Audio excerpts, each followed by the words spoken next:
Good evening. Welcome to the Night Radio and Television Station. Here's the news today. Research and Analysis Agency (EIU), part of the British Consulting Group, the Economics Group, has just announced the ranking of the global business environment in the second quarter, in which Vietnam had ranked the most among the world-rated economies. According to EIU, Vietnam is considered to be the most dynamic, increasing 12 places in the ranking. In the 2023 EIU ranking, Singapore has maintained its position as the world's best place to do business for the 15th year in a row, and will continue to be the best place to do business in the next 5 years. Canada and Denmark are both ranked at number 2. In addition, there are 4 European economies, along with the US, Hong Kong Special Administrative Region, China, and New Zealand in the top 10. The Women's Union of Dong Nai Province has just cooperated with the Women's Union of Ho Chi Minh City. Binh Hoa held a ceremony to award scholarship to support orphans due to COVID-19 epidemic with extremely difficult circumstances in Binh Hoa City. Accordingly, the association awarded scholarships to 10 students in primary and secondary school in War and Camille, with each scholarship worth 3 million Vietnam dong in cash. These are students who have lost their father or mother, or both father and mother due to COVID-19. In very difficult circumstances, the entire support budget in 30 million Vietnam dong supported by unit and business.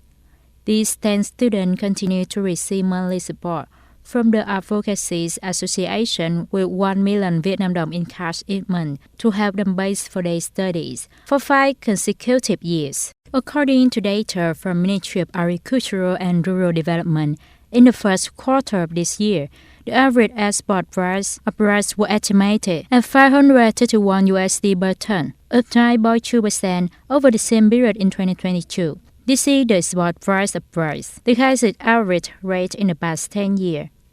Explaining the positive role of the rice export, the Vietnam Food Association said that the world rice industry in a period of insufficient supply and demand, so rice price increase.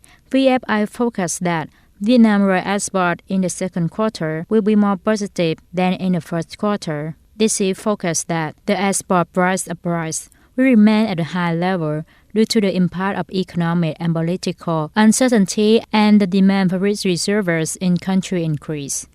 French Foreign Minister Catherine Colonna yesterday emphasized that her country's position toward Taiwan, China, remained unchanged, explaining that France believes that the status quo should not be unilaterally changed. The statement was made by her to an educator in Paris ahead of the G7 foreign minister meeting in that channel. Our position on Taiwan is unchanged, she said.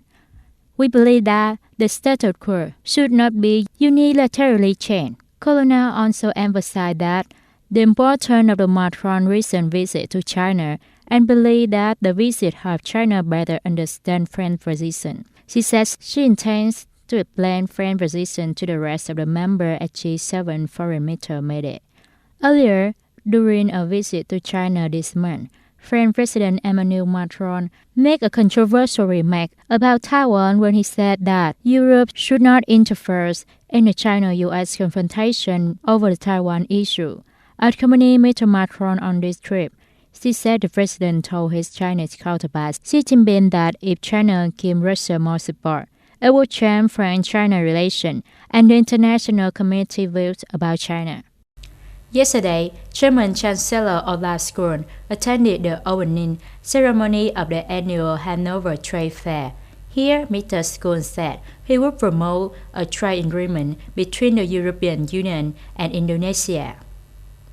Prime Minister Scholz said the trade agreement between Indonesia and EU will create an economic region of more than 700 million people, Mr. Scholz hoped.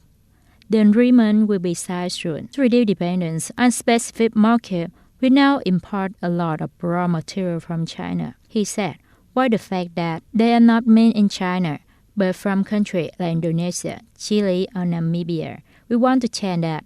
Mr. Scholz also said that building raw material processing plant in a country where they are found would benefit the domestic economy and partner. That's all for today. Thank you for watching. See you next time.